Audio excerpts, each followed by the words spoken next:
യേശുവിൻ നാമം വിടുതലായി, യേശുവിൻ നാമം രക്ഷയായി, യേശുവിൻ നാമം ശക്തിയായി, യേശു എന്നെ വീണ്ടെടുത്തു. യേശുവിൻ നാമം വിടുതലായി, യേശുവിൻ നാമം രക്ഷയായി, യേശുവിൻ നാമം ശക്തിയായി, യേശു എന്നെ വീണ്ടെടുത്തു. ഹല്ലേലൂയ ഞാൻ പാടിടും, യേശുവിനെ ആരാധിക്കും. ഹല്ലേലൂയ ഞാൻ വാഴ്ത്തിടും സർവശക്തനായവനെ. ഹല്ലേലൂയ ഞാൻ പാടിടും, യേശുവിനെ ആരാധിക്കും. ഹല്ലേലൂയ ഞാൻ വാഴ്ത്തിടും സർവശക്തനായവനെ.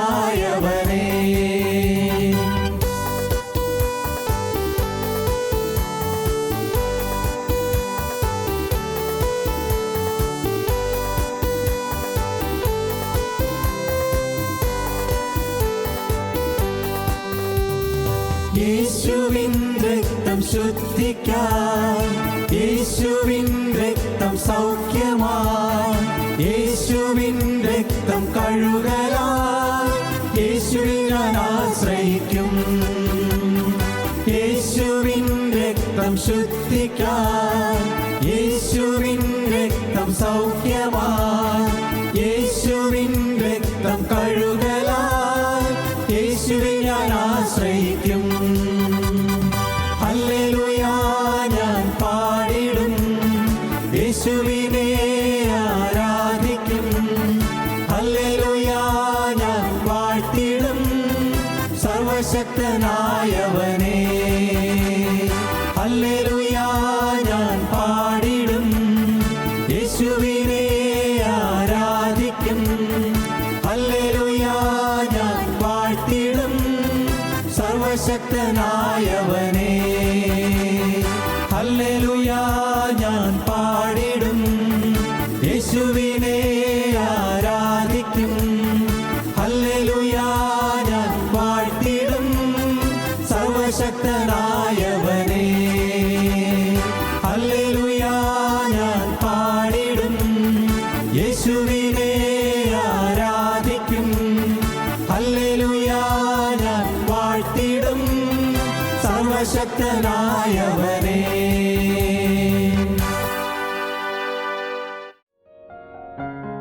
ഞങ്ങളോ ക്രൂശിക്കപ്പെട്ട ക്രിസ്തുവിനെ പ്രസംഗിക്കുന്നു. ദൈവ തിരുനാമത്തിൻ്റെ മഹത്വം ഉണ്ടാകട്ടെ. ദൈവത്തിന് സ്തോത്രം. നമുക്ക് വായിക്കാം. കിലിക്യ പംഫുല്യ കടൽ വഴിയായി ചെന്ന് ലുക്കിയയിലെ മുറ പട്ടണത്തിലെത്തി. അവിടെ ശതാധിപൻ ഇതിലേക്ക് പോകുന്ന ഒരു അലസന്ദ്രിയ കപ്പൽ കണ്ടു. ഞങ്ങളെ അതിൽ കയറ്റി. പിന്നെ ഞങ്ങൾ ബഹുദിവസം പതുക്കെ ഓടി ക്നീദോസ് തൂക്കിൽ പ്രയാസത്തോടെ എത്തി. കാറ്റ് സമ്മതിക്കാകിയാൽ ക്രേത്താദ്വീപിന്റെ മറപറ്റി സൽമോനയ്ക്ക് നേരെ ഓടി. കരപറ്റി പ്രയാസത്തോടെ ലസയ പട്ടണത്തിന്റെ സമീപത്ത് ശുഭതുറമുഖം എന്ന പേരുള്ള സ്ഥലത്തെത്തി. ഈ പ്രയാണത്തിൽ, ഈ യാത്രയിലെല്ലാം പ്രതിസന്ധികളാണ്, പ്രശ്നങ്ങളാണ്, വലിയ തടസ്സങ്ങളാണ്, പ്രതിസന്ധികൾ, നേരെ എതിരെ വരുന്നതായ പ്രയാസങ്ങൾ, നേരെ എതിർത്ത് വരുന്നതായ പ്രയാസങ്ങൾ. ഓർക്കുക, ഈ ജീവിതം പ്രയാസമുള്ളതാണ്. കൊടുങ്കാറ്റുകളുണ്ട്, ചുഴലിക്കാറ്റുകളുണ്ട്, ഭീകരമായ കാറ്റേറ്റ് വലയുന്ന അനുഭവങ്ങളുണ്ട്. ജീവിതം പ്രയാസമേറിയതാണ്. പക്ഷേ ഒരു കാര്യം, ഇവിടെ നിങ്ങൾക്ക് കാണുന്നൊരു വാക്കുണ്ട്, മറപറ്റി ഓടണം. മറപറ്റി ഓടണം. നേരെ കുതിച്ച് പായാതെ ഏതെങ്കിലും വിധത്തിൽ മറപറ്റി ഓടാനൊരു സങ്കേതം നിങ്ങൾ കാണണം. അതാത് സമയത്ത് മറപറ്റി ഓടണം എന്ന് പറഞ്ഞാൽ എന്താണ്? മറയാൻ ഒന്നേ ഉള്ളൂ. ഏതാ മറ? യേശുവിൻ്റെ കുരിശ്, ക്രൂശിതനായ ക്രിസ്തു. ക്രൂശിൻ്റെ മറപറ്റി ഓടിയാൽ രക്ഷയുണ്ട്. കർത്താവായ യേശു ക്രിസ്തു സഹിച്ചതായ കുരിശിൻ്റെ മറപറ്റി ഓടുക എന്ന് പറഞ്ഞാൽ എന്താണ് അർത്ഥം? യേശു ക്രിസ്തു കുരിശ് വഹിച്ചതുപോലെ കർത്താവെ ഞാനും കുരിശ് വഹിക്കാൻ തയ്യാറാണ്. യേശു ക്രിസ്തു കുരിശ് വഹിച്ച് ആക്ഷേപം സഹിച്ച് പോയതുപോലെ ഞാനും ഈ കുരിശ് വഹിക്കാൻ തയ്യാറാണ്. അന്ന് യേശു ക്രിസ്തു കുരിശും വഹിച്ചുകൊണ്ട് അവിടെ നിന്ന് നേരെ ഗബ്ബതായിൽ നിന്ന് നേരെ ഗോകുൽത്തായിലേക്ക് പോകുമ്പോൾ ആളുകൾ, നാട്ടുകാർ പരസ്പരം പറഞ്ഞു കാണും. എന്ത് പറഞ്ഞു? ഇത്രയും വലിയ രാജ്യദ്രോഹിയാണോ ഇദ്ദേഹം? നമ്മൾ അറിഞ്ഞില്ലല്ലോ. കണ്ണൂരിൽ കാഴ്ച കൊടുത്തപ്പോൾ നമുക്ക് വലിയ സന്തോഷമായിരുന്നു. പക്ഷേ ഇത്രയും വലിയ ഭീകരനായ ഒരു രാജ്യദ്രോഹിയാണെന്ന് അറിഞ്ഞില്ലല്ലോ. സർക്കാരിനെ ക്രൂശിക്കാൻ കൊണ്ടുപോകുന്നു, അത്രയും വലിയ പാവിയാണെന്ന് നമ്മൾ അറിഞ്ഞില്ലല്ലോ. പലരും അന്തം വിട്ട് നിന്ന് പറഞ്ഞു നോക്കിയാ, പരിഭ്രമിച്ച് പറഞ്ഞു നോക്കി, അയ്യോ നമ്മൾ ധരിച്ചതുപോലെ അല്ലല്ലോ ഇയാൾ, നമ്മൾ ധരിച്ചതൊരു വിശുദ്ധനായ ദൈവപുരുഷനാണെന്നാണ്, പക്ഷേ അന്നും അല്ലല്ലോ എന്ന് നാട്ടുകാർ പറഞ്ഞു കാണും, പലരും പറഞ്ഞു കാണും. കാരണം അവരെ വിചാരിച്ചിരുന്നു റോമൻ സർക്കാരിനെ തകിടം മറിച്ച് അവിടെ രാജാവായി വാഴാൻ പോകുന്നവനാണെന്നാണ് അവർ ധരിച്ചു വെച്ചിരുന്നത്. ആ പ്രതീക്ഷകളിലറ്റു ഇതാ പീലാത്തോസിന് മുമ്പിൽ കയ്യും കെട്ടി നിൽക്കുന്നു, കൈ പുറകോട്ട് തൂണിലേക്ക് കെട്ടിയിട്ടിട്ട് അടിച്ചുകൊണ്ടിരിക്കുന്നു, അടികൊണ്ട് വേദനിച്ച് പൊളഞ്ഞുകൊണ്ടിരിക്കുന്നു, മുഖത്ത് തുപ്പലേൽക്കുന്നു, കന്നെ തടിയേൽക്കുന്നു, രോമകൂപങ്ങളിൽ രക്തം തുളിച്ചു വരത്തക്കവണ്ണം മുഖത്തെ രോമങ്ങൾ പറിച്ചെടുക്കുന്നു, തലയിൽ മുൾമുടി വെച്ച് ആഞ്ഞടിക്കുന്നു, ആസകലം ചാട്ടവാറുണ്ടാഞ്ഞ് ശരീരം കീറുന്നു. ഇത് കണ്ടപ്പോൾ അവർക്ക് തോന്നി ഇദ്ദേഹം ഏതോ ഒരു ഘോര അപരാധി തന്നെയാണ്. നമ്മൾ മനസ്സിലാക്കി തെറ്റിപ്പോയി. കാര്യം നമ്മുടെ രോഗികളെ സൗഖ്യമാക്കി, നമുക്ക് കുഷ്ഠരോഗികൾക്ക് സൗഖ്യം കൊടുത്തു, കണ്ണൂരിൽ കാഴ്ച കൊടുത്തു, മരിച്ചവരെ കേട്ടു. അത് എന്തൊക്കെയാണോ ഒന്നും മനസ്സിലാകുന്നില്ല. ജനം പലരും യേശുവിനെതിരായി തൂക്കുക എന്ന് അട്ടസിക്കുന്നതിൻ്റെ കൂടെ കൂടി. സ്തോത്രം. പ്രിയപ്പെട്ടവരെ, ഇതൊരു മോബ് സൈക്കോളജിയാണ്. തൂക്കുക എന്ന് പറയുന്നതിൻ്റെ കൂടെ കൂടാൻ ആളുകളുണ്ടാവും, കുറ്റപ്പെടുന്നതിൻ്റെ കൂടെ പറയാൻ ആളുകളുണ്ടാവും, ആക്ഷേപിക്കുന്നതിൻ്റെ കൂടെ കൂടാൻ പറയാൻ ആളുകളുണ്ടാവും. ദൈവത്തിന് സ്തോത്രം. ഈ ആക്ഷേപങ്ങളെല്ലാം കേട്ടുകൊണ്ട് ഒരക്ഷ ഉരിയാടാതെ, ആരോടും പരിഭവമില്ലാതെ, ഇതാ ശാന്തനായി, സൗമ്യനായി, വേദനയേറ്റവനായി, രോഗം ശീലിച്ചവനായി, തണുത്ത പാടുകളുമായി നടന്നു പോകുന്ന യേശുവിനെ നിങ്ങൾ നോക്കുക. ഇതാണ് നമ്മുടെ വഴി. ദൈവത്തിന് സ്തോത്രം. ഹല്ലേലൂയ. ദൈവത്തിന് സ്തോത്രം. നമ്മുടെ വഴി ഇതാണ്. ആക്ഷേപങ്ങൾ പെരുകുന്നു, വലിയ പരിഹാസങ്ങൾ പെരുകുന്നു, വലിയ മിഥ്യ അപവാദങ്ങൾ പെരുകുന്നു, എല്ലാം ഉണ്ട്. പക്ഷേ അതിൻ്റെ ഇടയിൽ കൂടി നാം അക്ഷോഭ്യരായി മുന്നോട്ട് പോകുക. എങ്ങനെ? യേശുക്രിസ്തുവിൻ്റെതായ ആശ്രയം കൊണ്ട് ക്രിസ്തു നടന്നു പോലെ നടക്കുന്നു. ഈ യാത്ര ക്ലേശകരമാണ്, ദുഃഖഭൂയിഷ്ടമാണ്. വീണ്ടും നമുക്ക് വായിക്കാം അടുത്ത 9 വാക്യം മുതൽ. ഇങ്ങനെ വളരെ നാൾ ചെന്ന ശേഷം നോമ്പും കഴിഞ്ഞിരിക്കെ കപ്പലോട്ടം വൈഷമ്യമാകൊണ്ട് പൗലോസ്, പുരുഷന്മാരെ, ഈ യാത്രയിൽ ചരക്കിനും കപ്പലിനും മാത്രമല്ല നമ്മുടെ പ്രാണങ്ങൾക്കും ഏറിയ കഷ്ടനഷ്ടങ്ങൾ വരും എന്ന് ഞാൻ കാണുന്നു എന്ന് അവരെ പ്രബോധിപ്പിച്ചു. പൗലോസ് ഒരു ദർശനം കാണുകയാണ് കപ്പലിൽ വെച്ച്. ഈ വലിയ എതിർപ്പുകളുടെയും ആക്ഷേപങ്ങളുടെയും മധ്യത്തിൽ ദർശനം കാണുന്നു, ആത്മാവിൽ ദർശനം കാണുകയാണ്. ഞാൻ കാണുന്നു എന്താണ്? വലിയ നഷ്ടം വരുന്നത് ഞാൻ കാണുന്നു. നമ്മുടെ ഈ കപ്പൽ യാത്രയിൽ വലിയ നാശം വരുന്നത് ഞാൻ കാണുന്നു, മുൻകൂട്ടി കാണുകയാണ്. വലിയ നഷ്ടം വരാൻ പോകുന്നു. പുരുഷന്മാരെ, ഈ യാത്രയിൽ ചരക്കിനും കപ്പലിനും മാത്രമല്ല നമ്മുടെ പ്രാണങ്ങൾക്കും നമ്മുടെ ജീവന് പ്രാണങ്ങൾക്കും ഏറിയ കഷ്ടനഷ്ടം വരും എന്ന് ഞാൻ കാണുന്നത് അവരെ പ്രബോധിപ്പിച്ചു. സ്തോത്രം. ആ സമയത്തോട് പറയുകയാണ്, നിങ്ങൾ ധൈര്യമരിക്കുക, നിങ്ങൾ ഒരിക്കലും അമ്പരന്ന് പോകരുത്, പരിഭ്രമിച്ചു പോകരുത്, ധൈര്യമരിക്കൂ. ദൈവത്തിന് സ്തോത്രം. അവരെ പ്രബോധിപ്പിച്ചു. അടുത്ത വാക്യം. ശതാധിപനോ പൗലോസ് പറഞ്ഞതിനേക്കാൾ മാലുമിയുടെയും കപ്പലുടമസ്ഥൻ്റെയും വാക്ക് അധികം വിശ്വസിച്ചു. ക്യാപ്റ്റൻ കപ്പലിൻ്റെ കപ്പിത്താൻ പറയുന്നതാണ് ശതാധിപൻ വിശ്വസിച്ചത്. പൗലോസ് പറഞ്ഞ ദർശനമൊന്നും അദ്ദേഹത്തിന് മനസ്സിലായില്ല. ഞാൻ കാണുന്നു പറഞ്ഞാൽ, ഞാൻ ദർശനം കാണുന്നു പറഞ്ഞാൽ അദ്ദേഹത്തിന് എന്ത് മനസ്സിലാകാനാണ്? ഒരു പുറജാതി പട്ടാളക്കാരന് എന്ത് മനസ്സിലാകും? ഒന്നും മനസ്സിലാവുകയില്ല. ആത്മാവിൻ്റെ ദർശനം കാണുന്നു പറഞ്ഞാൽ പലർക്കും മനസ്സിലാവുകയില്ല.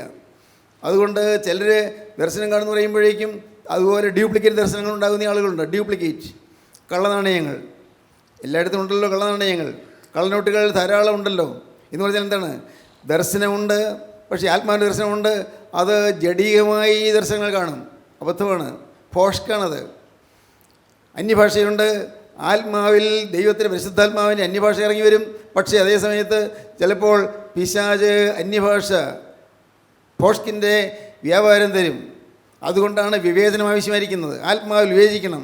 ഏത് ശരി ഏത് തെറ്റെന്ന് വിവേചിക്കാനുള്ളത് ആത്മാവിൻ്റെ കൃപാവരം വേണം. എല്ലാം ആത്മീയമാണ്. ദൈവത്തിന് സ്തോത്രം. വായിക്കുന്നു അടുത്ത വാക്യം.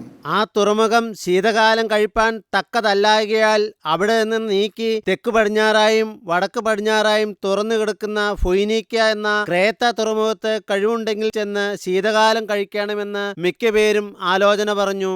ക്രേത്ത തുറമുഖം, ക്രീറ്റ്, ഇറ്റലി അടുത്തുള്ള ഒരു ദ്വീപാണ് ക്രേത്ത. അവിടെയാണ് പിന്നീട് തീത്തോസ് ബിഷപ്പായി വാണത്. അപ്പോസ്തലനായ പൗലോസിൻ്റെ ശിഷ്യനായിരുന്ന തീത്തോസ് അവിടെയാണ് വാണത്. ടൈറ്റസ് തീത്തോസ്. വായിക്കാം. തെക്കൻ കാറ്റ് മന്ദമായി ഊതുകയാൽ താല്പര്യം സാധിച്ചു എന്ന് തോന്നി. അതിൻ്റെ ഇടയ്ക്ക് വളരെ നല്ല സുഖശീതളമായ കാറ്റ്, തെക്കൻ കാറ്റ്. കൊടുങ്കാറ്റൊന്നുമില്ല, വലിയ പ്രയാസങ്ങളില്ല. തെക്കൻ കാറ്റ് മന്ദമായി ഊതുന്നു, സൗഖ്യപ്രദമായിട്ട് ഊതുന്നു. ക്രിസ്തീയ ജീവിതം അങ്ങനെയുമുണ്ട്. ചിലപ്പോൾ നല്ല കാലം വരും, നല്ല ശാന്തത വരും, നല്ല ധൈര്യം വരും, നല്ല പ്രത്യാശ വരും, ഒരു സുഖശീതളമായ അനുഭവം കിട്ടും, ചിലപ്പോൾ കിട്ടും. പക്ഷേ അപ്പോൾ നാം ഒരിക്കലും തൃപ്തിപ്പെട്ടു പോകരുത്. നല്ല എല്ലാം ശരിയായാലും ഇനി കുഴപ്പമില്ലെന്ന് വിചാരിക്കരുത്. അടുത്ത് വരാൻ പോകുന്നു.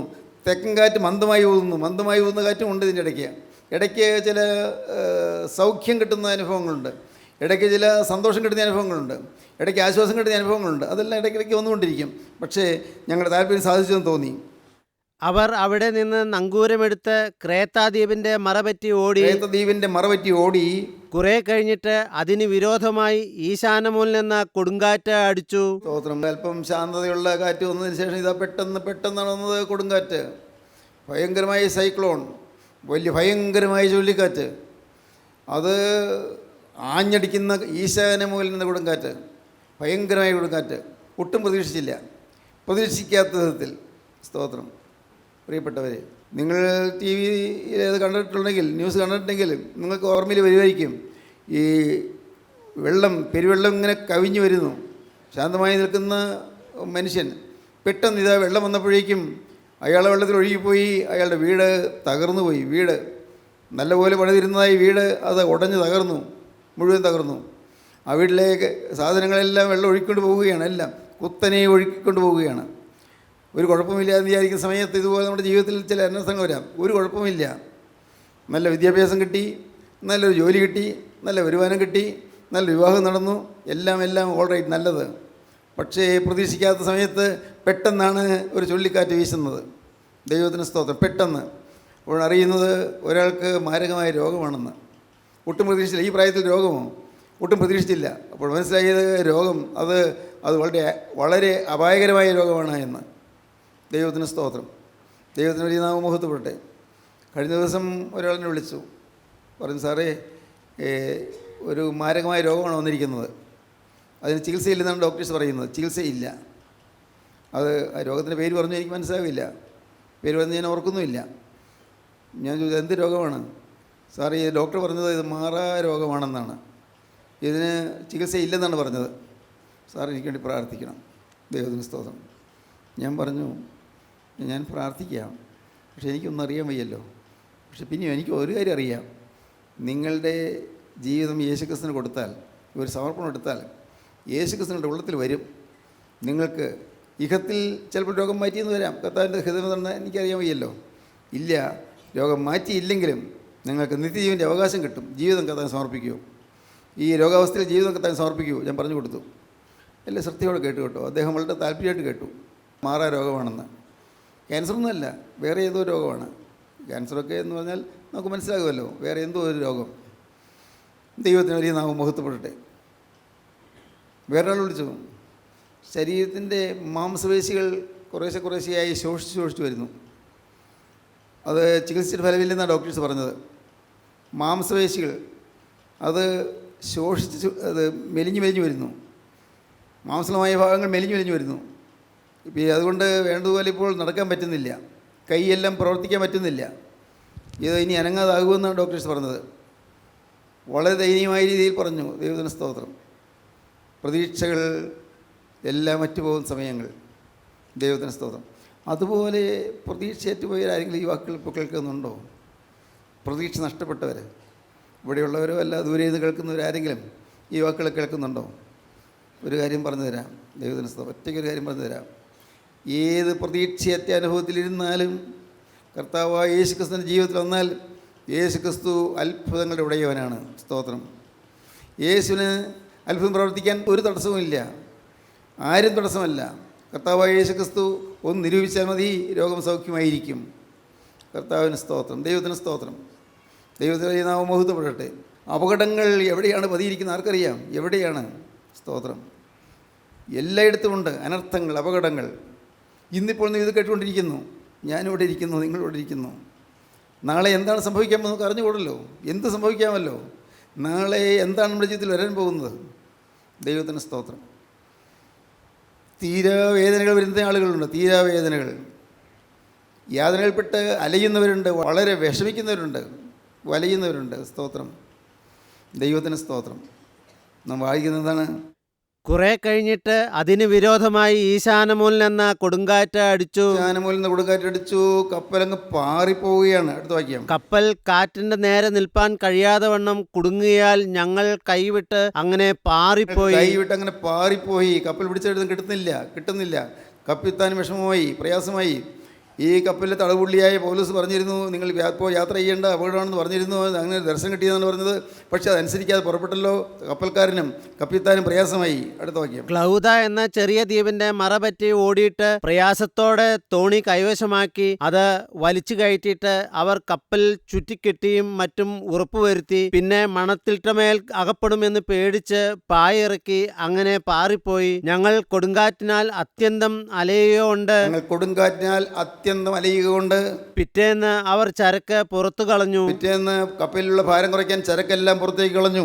മൂന്നാം നാൾ അവർ സ്വന്തം കൈയാൽ കപ്പൽ കോപ്പും കടലിൽ ഇട്ടുകളഞ്ഞു. സാധനങ്ങൾ അതെല്ലാം താഴെ ഇട്ടിട്ടു, എല്ലാം കടലിലേക്ക് ഇട്ടു. വളരെ നാളായിട്ട് സൂര്യനെയോ നക്ഷത്രങ്ങളെയോ കാണാതെയും വല്ലാത്ത കൊടുങ്കാറ്റ് അടിച്ചും കൊണ്ട് ഇരിക്കുകയാൽ ഞങ്ങൾ രക്ഷപ്പെടും എന്നുള്ള ആശ ഒക്കെയും അറ്റുപോയി. ഞാൻ ആ വാക്യം എൻ്റെ ബൈബിളിൽ അണ്ടർലൈൻ ചെയ്തു. എന്താണ് വാക്യം? വളരെ നാളായിട്ട് സൂര്യനെയോ നക്ഷത്രങ്ങളെയോ കാണാതെയും വല്ലാത്ത കൊടുങ്കാറ്റടിച്ചുകൊണ്ട് ഇരിക്കിയാൽ ഞങ്ങൾ രക്ഷപ്പെടുമെന്നുള്ള ആശയൊക്കെയും അറ്റുപോയി. എല്ലാവരുടെ ആശ പോയി. ഇനി പ്രതീക്ഷയില്ല.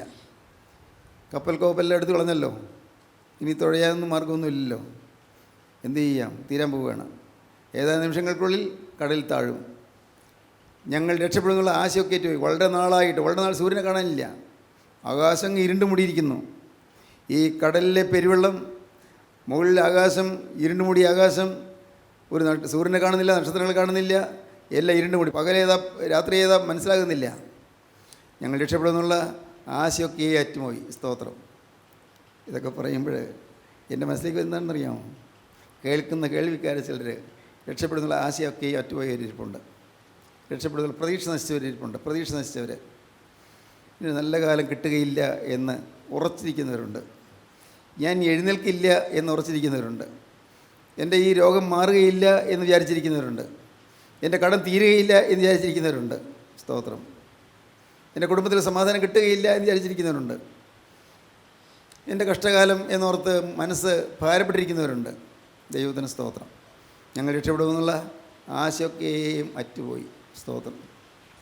അത് പറയുമ്പോഴാണ് ഞാൻ എൻ്റെ അനുഭവം പറയുന്നത്. എന്നും കേൾക്കുന്നതുകൊണ്ട് നിങ്ങൾക്ക് വിരക്തി വരുമെന്ന് എനിക്ക് പേടിയുണ്ട്. എന്നും കേൾക്കുന്നുണ്ട്. രക്ഷപ്പെടുന്നുള്ള ആശയൊക്കെ അറ്റുപോയ മനുഷ്യനായിരുന്നു ഞാൻ. ആത്മാവിൻ്റെ രക്ഷയല്ല. അതൊക്കെ ഒരു ചിന്താവിഷയമായിരുന്നില്ലല്ലോ. 2 നേരം നമസ്കാരമുണ്ട്, നോമ്പുണ്ട്, മരണ പെരുന്നാൾ പോലും നോക്കും കൃത്യമായിട്ട്. ബുധൻ വെള്ളി നോമ്പ് നോക്കും. എല്ലാം വളരെ കൃത്യമായിട്ടാണ്. പള്ളി ആരാധന എല്ലാ ഞായറാഴ്ചയും പള്ളിയിൽ പോകും. ഇതൊക്കെ ഉണ്ട്. അതുകൊണ്ട് ആത്മാവിൻ്റെ രക്ഷയെക്കുറിച്ചൊന്നും സംശയമൊന്നും ഉണ്ടായിരുന്നില്ല. ആത്മാവുണ്ടോ അതുപോലെ അറിയാൻ പാടുണ്ടായിരുന്നില്ല. വേറൊന്നും അറിയാൻ പാടുണ്ടായിരുന്നില്ല. അറിയാവുന്ന പ്രാർത്ഥനയൊക്കെ ചൊല്ലി അങ്ങനെ പോകുന്നു. നമസ്കാരങ്ങൾ ചൊല്ലി അങ്ങനെ ജീവിക്കുന്നു.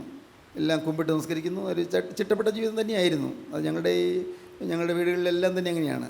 എല്ലാം ചിട്ടപ്പെട്ട ഒരു ജീവിതമുണ്ട്. മിക്കവാറും വീടുകളിലൊക്കെ ഒരു പ്രാർത്ഥനയും നമസ്കാരമൊക്കെ ഉണ്ട്. ദൈവത്തിന് സ്തോത്രം. പ്രിയപ്പെട്ടവരെ, പക്ഷേ ശരീരപ്രകാരം പറഞ്ഞാൽ, ലോകപ്രകാരം പറഞ്ഞാൽ പ്രതീക്ഷ നശിച്ചുപോയി. പ്രതീക്ഷയില്ല. വാടിപ്പോയി. സ്തോത്രം. മുഖം വാടിപ്പോയി. വാടിയ മുഖം തളർന്നുപോയി. ഒരിക്കലും മുഖം തെളിയില്ലായിരുന്നു. എൻ്റെ മാത്രമല്ല, അമ്മയുടെയും പെങ്ങളുടെയും ഞങ്ങളുടെ മുഖം തെളിയില്ലായിരുന്നു. അത് ഞാൻ നാൾ പറഞ്ഞില്ലേ, ശോകമുഖമായ അന്തരീക്ഷം, വാടിയ മുഖം. സ്തോത്രം. ചിലപ്പോൾ ഞാൻ അമ്മയുടെ ഫോട്ടോയിലേക്ക് നോക്കി നിൽക്കും. എന്തുമാത്രം കരഞ്ഞു അമ്മ. പെങ്ങളുടെ ഫോട്ടോ എടുത്തു തന്നെയുണ്ട്. ആ ഫോട്ടോയിലേക്ക് നോക്കും. എന്തുമാത്രം യാതന സഹിച്ചു. സ്തോത്രം. ഞാൻ പിന്നെ അന്നേരം ഞാൻ ചിന്തിക്കും, എനിക്ക് ഈ യാതനയൊന്നും അനുഭവിക്കേണ്ടി വന്നില്ല. ഒന്നിനും പ്രയാസം നേരിടേണ്ടി വന്നില്ല. കൃഷി ഉണ്ടായതുകൊണ്ട് നെല്ലുണ്ട്, ജീവിച്ചു പോകാനുള്ള മാർഗ്ഗങ്ങളൊക്കെ കഷ്ടിച്ചൊക്കെ ഉണ്ട്. പക്ഷേ എന്നാൽ പോലും എനിക്ക് സമാധാനം ഉണ്ടായിരുന്നില്ല. നിരാശ മാത്രമായിരുന്നു. രക്ഷപ്പെടുമെന്നുള്ള ആശയൊക്കെ അറ്റുപോയി. എൻ്റെ നല്ല കാലം കിട്ടുമെന്നുള്ള പ്രതീക്ഷ അറ്റുപോയിരുന്നു. സ്തോത്രം. എൻ്റെ ദൈവത്തെ ഞാൻ മഹത്വപ്പെടുത്തട്ടെ. ജീവനുള്ള ദൈവത്തെ ഞാൻ സ്തുതിക്കട്ടെ. പ്രതീക്ഷ നശിച്ചുപോയ ഒരു സാധു മനുഷ്യൻ. സ്തോത്രം. മുഖം വാടിയ ഒരു സാധു മനുഷ്യൻ. തകർന്ന് തളർന്നു പോയൊരു മനുഷ്യൻ. സ്തോത്രം. ദൈവത്തിൻ്റെ വലിയ നാമം മഹത്വപ്പെടട്ടെ. ദൈവം കൃപ ചെയ്തു. യേശു എൻ്റെ അകത്തേക്ക് വന്നു. വേറൊന്നുമല്ല, യേശു എൻ്റെ ഉള്ളിലേക്ക് വന്നു. ഞാൻ ഒരിക്കലും യേശു വരണമെന്ന് പ്രാർത്ഥിച്ചില്ല. കാരണം ഉണ്ടെന്ന് എൻ്റെ ധാരണ. യേശുവൊക്കെ ഉണ്ട്, എനിക്കുണ്ട്. ഭക്തിയാണല്ലോ, കുഴപ്പമൊന്നുമില്ലല്ലോ. അറിയപ്പെടുന്ന പാപങ്ങളൊന്നും ചെയ്തില്ല, വേണ്ടാത്ത കൂട്ടുകെട്ടൊന്നും പോയില്ല. ഭാഗ്യം. കോപമുണ്ടായിരുന്നു, വലിയ കോപിയായിരുന്നു, മുൻകോപിയൊക്കെ ആയിരുന്നു. അമ്മയോടെ കോപിച്ചിട്ടുണ്ട്, വളരെ കോപിച്ചിട്ടുണ്ട്. പക്ഷേ ഈ കോപമൊക്കെ ഉണ്ടായിരുന്നെങ്കിൽ അതൊരു പാവമായിട്ടൊന്നും ചിന്തിച്ചിട്ടുമില്ല. അത് പാവമാണ്, മനുഷ്യനല്ലേ, കോപിക്കും, അത്രേ ഉള്ളൂ. അതൊന്നും ഗൗരവമായിട്ട് ചിന്തിച്ചിട്ടേ ഇല്ല. പക്ഷേ പ്രതീക്ഷ നശിച്ചുപോയൊരു ജീവിതം. എന്തിനാ പറഞ്ഞെന്നറിയാമോ? ഇന്ന് അതുപോലെ വാടിയിരിക്കുന്നവരാരെങ്കിലും ഉണ്ടോ ഇവിടെ? പ്രതീക്ഷ നഷ്ടപ്പെട്ടു പോയവരാരെങ്കിലും ഉണ്ടോ ഇവിടെ? ഭാവിയെക്കുറിച്ചുള്ളതായ എല്ലാ മോഹന സ്വപ്നങ്ങളും കരിഞ്ഞുണങ്ങിയവരാരെങ്കിലും ഉണ്ടോ ഇവിടെ? എല്ലാ സ്വപ്നങ്ങളും കരിഞ്ഞു. സ്തോത്രം, ദൈവത്തിന് സ്തോത്രം. 10ാം ക്ലാസ് പരീക്ഷ പാസ്സായി കഴിഞ്ഞ് പിന്നെ പഠിക്കാൻ പറ്റില്ല എന്ന് പറഞ്ഞപ്പോൾ എൻ്റെ പ്രതീക്ഷകളൊക്കെ എല്ലാം കരിഞ്ഞുപോയി. വലിയ പ്രതീക്ഷകളൊക്കെ ഉണ്ടായിരുന്നു പഠിക്കുന്ന കാലത്ത്. ഭാഗ്യവശാൽ പഠിക്കാൻ കർത്താവ് ഒരു കൃപ തന്നിരുന്നു. നല്ല മാർക്കോടൊക്കെയാണ് 10ാം ക്ലാസ് പാസ്സായത്. പക്ഷേ പിന്നെ പഠിക്കാൻ പറ്റിയില്ലെന്ന് പറഞ്ഞപ്പോഴേക്കും എൻ്റെ പ്രതീക്ഷകളൊക്കെ കരിഞ്ഞുപോയി. എൻ്റെ ആശയൊക്കെ അറ്റുപോയി, തീർന്നു. ഒരേ കാളയുടെ കൃഷി, വേലക്കാരുണ്ട് എങ്കിലും ആ കൃഷി കാര്യങ്ങൾ നോക്കി അങ്ങനെ ഒരു പാവപ്പെട്ട കർഷകനായിട്ട് ജീവിക്കാം. സ്തോത്രം. I was resign to fate. ഞാൻ എൻ്റെ വിധിക്ക് ഞാൻ റിസൈൻ ചെയ്ത് അങ്ങ് ഞാൻ വിധിക്ക് കീഴടങ്ങി. പ്രതീക്ഷയെല്ലാം തീർന്നു, എല്ലാം താഴെ വെച്ചു. സ്തോത്രം. പക്ഷേ ഞാൻ അറിഞ്ഞില്ല യേശു പ്രതീക്ഷകൾ താഴെ വെച്ചില്ല എന്ന്. യേശു കാണുന്നുണ്ടെന്ന് ഞാൻ അറിഞ്ഞില്ല. എന്നെ സ്നേഹിക്കുന്ന ഒരാളുണ്ടെന്ന് ഞാൻ അറിഞ്ഞില്ല. ഈ ഭൂമിയിൽ അപ്പനില്ലാത്ത ഒരു മനുഷ്യനെ സ്നേഹിക്കാൻ യേശുക്രിസ്തു ഉണ്ടെന്ന് ഞാൻ അറിഞ്ഞില്ല. യേശുക്രിസ്തു ജീവിതത്തിലേക്ക് എഴുന്നള്ളി വന്നു. അവിടുന്ന് എൻ്റെ അനുവാദം ചോദിക്കാതെ എൻ്റെ ഹൃദയത്തിലേക്ക് കടന്നു വന്നു. ഞാൻ പൊട്ടി കരയാൻ തുടങ്ങി. വചനം കേട്ടുകൊണ്ടിരുന്നപ്പോൾ ഞാൻ കരയാൻ തുടങ്ങി. ദൈവത്തിന് സ്തോത്രം. എനിക്ക് ഒരാശയുണ്ട്. ഈ വചനം കേൾക്കുന്ന നിങ്ങളെല്ലാവരും ഇന്ന് യേശുവിനെ കണ്ടുകൊണ്ട് എഴുന്നേൽക്കണമെന്ന്, യേശുവിൻ്റെ കരത്തിൽ പിടിച്ചുകൊണ്ട് എഴുന്നേൽക്കണമെന്ന്. നിങ്ങളുടെ കരത്തിൽ പിടിക്കാൻ യേശു വന്നിട്ടുണ്ട്. നിങ്ങളുടെ കരത്തിൽ പിടിച്ച് നിങ്ങളെ എഴുന്നേൽപ്പിക്കാൻ യേശു വന്നിട്ടുണ്ട്. പ്രതീക്ഷകൾ പുതുക്കി തരാൻ യേശു വന്നിട്ടുണ്ട്. സ്വപ്നങ്ങൾ വിരിയിച്ചു തരാൻ യേശു വന്നിട്ടുണ്ട്. അനുഗ്രഹത്തിൻ്റെ ദാതാവ് നിങ്ങളുടെ അരികിലേക്ക് എഴുന്നള്ളി വന്നിട്ടുണ്ട്. നിങ്ങളുടെ ജീവിതത്തിലെ കൊടുങ്കാറ്റുകളുടെ മുമ്പിൽ ശാന്ത തരാൻ കഴിവുള്ള ഒരാൾ കടന്നു വന്നിട്ടുണ്ട്. ഏതേത് കൊടുങ്കാറ്റിൽ കൂടിയാണ് നിങ്ങൾ പോകുന്നതെങ്കിലും ആ കൊടുങ്കാറ്റിൻ്റെ ഭീകരമായ താണ്ഡവം നിങ്ങളെ നശിപ്പിച്ച് കളയാതിരിക്കാൻ നിങ്ങളെ താങ്ങുന്ന യേശുക്രിസ്തു വന്നിട്ടുണ്ട്. യേശുക്രിസ്തു ഇപ്പോൾ നിങ്ങളുടെ അരികത്തേക്ക് വന്ന് നിങ്ങളെ തൊടാൻ കരം നീട്ടുകയാണ്. ആ തിരുരക്തം പുരണ്ട കരം ആണിപ്പോൾ ഉള്ള കരം നിങ്ങളുടെ തലമേലേക്ക് യേശുവിന് മനസ്സാണ്. നിങ്ങൾക്ക് മനസ്സുണ്ടോ എന്നാണ് കർത്താവ് ചോദിക്കുന്നത്. കടന്നു പോകുന്ന ഏവരുമായുള്ളവരെ ഇത് നിങ്ങൾക്ക് ഏതുമില്ലയോ എന്ന് ചോദിക്കുന്നു. ഇത് നിങ്ങൾക്ക് ഏതുമില്ലയോ? നിങ്ങൾ കടന്നു പോകുന്നവരാണ്. നിങ്ങൾ നോക്കിക്കൊണ്ട് കടന്നു പോവുകയാണ്. എല്ലാം കാണുന്നുണ്ട്, പക്ഷേ നിങ്ങൾക്ക് ഏതുമില്ലയോ? ഒരാളിവിടെ കുരിശിൽ കിടന്ന് പിടയും, നിങ്ങൾക്ക് ഏതുമില്ലയോ? നീതിമാനായവൻ കുരിശിൽ കിടന്ന് പിടയും, നിങ്ങൾക്ക് ഏതുമില്ലയോ? കടന്നു പോകുന്ന ഏവരുമായുള്ളവരെ നിങ്ങൾക്ക് ഏതുമില്ലയോ? എൻ്റെ സാക്ഷികളാകാൻ നിങ്ങൾ എഴുന്നേൽക്കുമോ? നിങ്ങളുടെ പ്രതികൂല കാറ്റുകളെ ശാന്തമാക്കുന്ന നിങ്ങളുടെ നാഥൻ്റെ സാക്ഷികളാകാൻ നിങ്ങൾ എഴുന്നേൽക്കുമോ? നിങ്ങളുടെ നാഥൻ്റെ രണ്ടാമത്തെ വരവിന് വേണ്ടി അനേകരെ ഒരുക്കാൻ നിങ്ങൾ എഴുന്നേൽക്കുമോ? രാജാധിരാജനായ ക്രിസ്തുവിൻ്റെ ആണിപ്പാട് കരങ്ങളിലേക്ക് നിങ്ങളുടെ ജീവിതങ്ങൾ വെച്ച് കൊടുക്കുമോ? യേശു അതാണ് ചോദിക്കുന്നത്. ഇപ്പോൾ നിങ്ങളോട് കാരുണ്യവായ്പോടെ കർത്താവ് ചോദിക്കുന്നു, മോനെ നിന്റെ ഹൃദയം എനിക്ക് തരിക, മോളെ നിന്റെ ഹൃദയം എനിക്ക് തരിക. ഞാനിതാ വാതിൽക്കൽ നിന്ന് മുട്ടുന്നു. ആരെങ്കിലും ശബ്ദം കേട്ട് വാതിൽ തുറന്നാൽ ഞാൻ അകത്ത് ചെന്ന് ഞാൻ എന്നോടും കൂടി അത്താഴം കഴിക്കാം. നമുക്ക് ഒരുമിച്ച് വിരുന്ന് മേശയിലിരിക്കാം. നമുക്ക് ഒരുമിച്ച് സ്വർഗീയ മേശയിലിരിക്കാം. താതനൊരുക്കുന്ന മേശയിലേക്ക് നമുക്ക് ഒരുമിച്ച് പോകാം. നമുക്ക് ഒരുമിച്ച് സന്തോഷത്തിൻ്റെ പർദീസായിൽ കഴിയാം. ഹല്ലേലൂയ. യേശുവിനോട് വാഴുക. സഹിക്കുന്നെങ്കിൽ കൂടെ വാഴും. യേശുവിനോട് വാഴുക. പ്രതികൂല കാറ്റുകളെ കണ്ട് ഭയപ്പെടരുത്. യേശുവിനെ വിളിക്കുക. യേശു അരികത്ത് വരും. യേശു നിങ്ങൾ രക്ഷിക്കും. ദൈവത്തിന് സ്തോത്രം. 276 പേരെയും യേശു രക്ഷിച്ചു. യേശു ഇന്ന് നിങ്ങൾ രക്ഷിക്കാൻ ശക്തനാണ്. നിങ്ങൾ യേശുവിനെ വിളിക്കൂ. യേശുവിൻ്റെ കരങ്ങളിലേക്ക് ജീവിതം കൊടുക്കൂ. യേശുവിൻ്റെ വാക്ക് പറയൂ, എൻ്റെ യേശുവേ, ഇത്രയും കാലം യേശുവിനെ അറിയാതെ ഞാൻ ജീവിച്ചു പോയി. ഇത്രയും കാലം ഒരു പാപിയാണെന്ന് തിരിച്ചറിയാതെ ഞാൻ ജീവിച്ചു പോയി. ഇത്രയും കാലം എൻ്റെ ജീവിതം നിനക്ക് തരാതെ ഞാൻ ജീവിച്ചു പോയി. പിശാചിൻ്റെ കയ്യിൽ പിശാച് പന്താടുന്നതിനായി ഞാൻ ജീവിച്ചു പോയി. ഇന്നിതാ ഞാൻ പിശാചിൻ്റെ കയ്യിലുള്ള എൻ്റെ ജീവിതം എടുത്ത് നിൻ്റെ കയ്യിലേക്ക് ഞാൻ മാറുന്നു. യേശുവേ, ഞാൻ എൻ്റെ ജീവിതം നിനക്ക് തരുന്നു. നീ എടുത്ത് വിശുദ്ധീകരിക്കണമേ. തിരുരക്തത്താൽ എന്നെ കഴുകണമേ. തിരുരക്തത്തിൽ എന്നെ അഭിഷേകം ചെയ്യണമേ. സ്വർഗീയ അഗ്നി അഗ്നിയാൽ എന്നെ അഭിഷേകം ചെയ്യണമേ. സ്വർഗീയ തീജ്വാലയാൽ എന്നെ അഭിഷേകം ചെയ്യണമേ. എന്നെ നിന്റെ കരം വയ്ക്കണമേ, എന്നെ അനുഗ്രഹിക്കണമേ. രണ്ടാമത്തെ വരവിന് വേണ്ടി എന്നെ ഒരുക്കണമേ. Hallelujah hallelujah hallelujah hallelujah hallelujah hallelujah hallelujah hallelujah. നിങ്ങൾ ഓരോരുത്തരുടെ അരികത്തോടെ യേശു നടന്നു വരുമ്പോൾ യേശുവിനെ സ്തുതിപ്പീൻ. ഹല്ലേലൂയ. വാസ്തവമായി നിങ്ങളുടെ ജീവിതം യേശു നിങ്ങൾ കൈമാറുന്നുവെങ്കിൽ ഇപ്പോൾ നിങ്ങളുടെ കരങ്ങൾ ഉയർത്തുവീൻ. Hallelujah hallelujah hallelujah. കാരുണ്യവാനേ, മഹാപരിശുദ്ധനായ ഞങ്ങളുടെ സ്വർഗീയ പിതാവേ, ഈ അത്ഭുത നിമിഷങ്ങൾക്കായി സ്തോത്രം. എൻ്റെ രാജാതിരാജ് ഞങ്ങളുടെ മധ്യത്തിൽ എഴുന്നള്ളി വന്നതിനായി സ്തോത്രം. അർഹിക്കാത്ത അനുഗ്രഹങ്ങൾ തരുന്നതിനായി സ്തോത്രം. ഞങ്ങൾ ഒട്ടും പ്രതീക്ഷിക്കാത്ത വിധത്തിൽ അവിടുന്ന് പ്രവർത്തിക്കുന്നതിനായി സ്തോത്രം. അപ്പോൾ ഈ മക്കളെല്ലാം തൊടണമേ, ഈ മക്കളെല്ലാം അനുഗ്രഹിക്കണമേ. അവരുടെ കുടുംബത്തിൽ മനഃശാന്തി നൽകണമേ. എല്ലാവരെയും അനുഗ്രഹിക്കണമേ. അവിടുത്തെ രണ്ടാമത്തോടിന് വേണ്ടി എല്ലാവരെയും ഒരുക്കണമേ. യേശുവേ, നിരായുത്വം പ്രാപിച്ചു വരുമ്പോൾ ഞങ്ങളെ ഓരോരുത്തരെയും നീ ഓർത്തുകൊള്ളണമേ. Hallelujah hallelujah hallelujah. യേശുവേ, അനുഗ്രഹിക്കണമേ, ശക്തി പകരണമേ. തീജ്വാല ഓരോരുത്തരെയും മേൽ സ്പർശിക്കണമേ. തീജ്വാല തൊട്ട് ഓരോരുത്തരെ അഭിഷേകം ചെയ്യണമേ. തീയാൽ അഭിഷേകം പകരണമേ. തിരുനാമം മഹത്വപ്പെടുത്തണമേ. യേശു ക്രിസ്തുവിൻ രാജകീയ നാമത്തിൽ പ്രാർത്ഥിക്കുന്ന കേൾക്കണം പിതാവേ. ആമീൻ. ഹല്ലേലൂയ. സ്തോത്രം.